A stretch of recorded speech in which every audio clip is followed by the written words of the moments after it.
Permanent news. आज आम गणना अच्छा ओडिशा बीजेपी पार्टी श्रीमान जगन्नाथ प्रधान सर आपको परमानेंट न्यूज को स्वागत। बहुत धन्यवाद। तो सर आप तो 2014 प्रथम थर पर इलेक्शन लड़ी एवं द्वितीय स्थान में भी थे, तो एथर आपणकर पुनश्च जो इलेक्शन लड़ुंट प्रस्तुति कि प्रस्तुति बहुत जोरदार अच्छी, बहुत बढ़िया स्थिति अच्छी। भारतीय जनता पार्टी ये निर्वाचन मंडल निश्चित जितुची।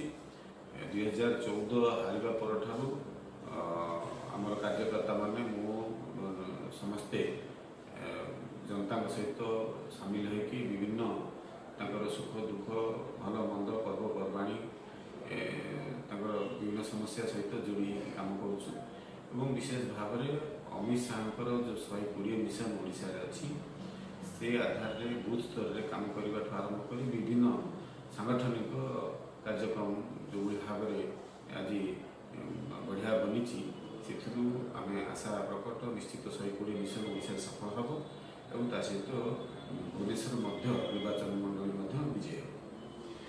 ठीक अच्छे सर एथर आपणकर जो कौ मुद्दे आप इलेक्शन लड़ाई जाऊँ विकास मुद्दा कौन रहा? देखो यहाँ भारतीय जनता पार्टी विकास सहित अच्छी विकास मुद्दा को लेकिन सब स्थान पहुँची और विकास कथा कहूँ 4 वर्ष 9 मास धरिकी मोदी जी नेतृत्व में जो केंद्र सरकार चली योजना बहु गुड़े जनहितकारी योजना सब गरीब लोक समर्पित होता सरकार योजना गुड़िक गरीब लोक पाखे पहुँची सारी। विशेष भाव में स्वच्छ भारत टॉयलेट कथा हो, सहायक योजना बिजुली कनेक्शन हो, अमृत योजना पानी 2टी टैप जोगेदवा कथा हो, प्रधानमंत्री आवास योजना किसी कथा ये बहुत कथा हो पारना। ये नवीन सरकार से भाया इच्छा प्रकट करना से भाया मानसिकता ना गरीब लोक आहरी विकसित हे गरीब लोक भल रे ओडिशा जदि एक कथा संभव हो मोदी योजना गुड़िक जब ठीक ढंग से गरीब लोक बाहर पहुँची जाऊँगी हे तो से मोदी को भोट देवे सीट तलमल हो भावना ये मानसिकता ओडिशा सरकार चली कि विकास जेहेतु मोदी जरिया चली आधार करके भारतीय जनता पार्टी ओडिशा निर्वाचन लड़ाई ठीक अच्छे सर।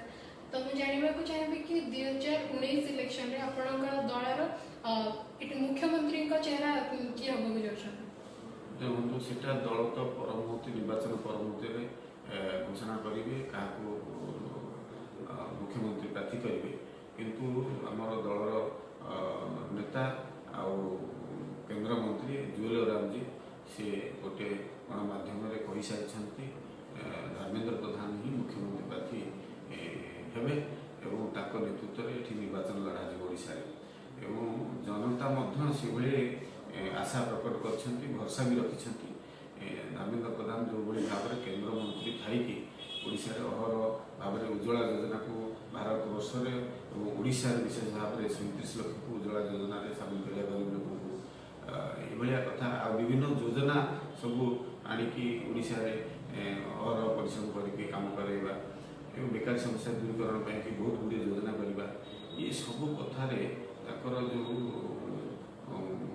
पदक्षेप रही परिश्रम कर जनता आशा भरसा सी हो सारी।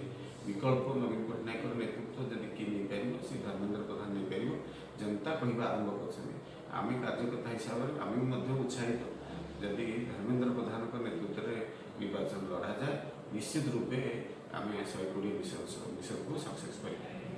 धन्यवाद।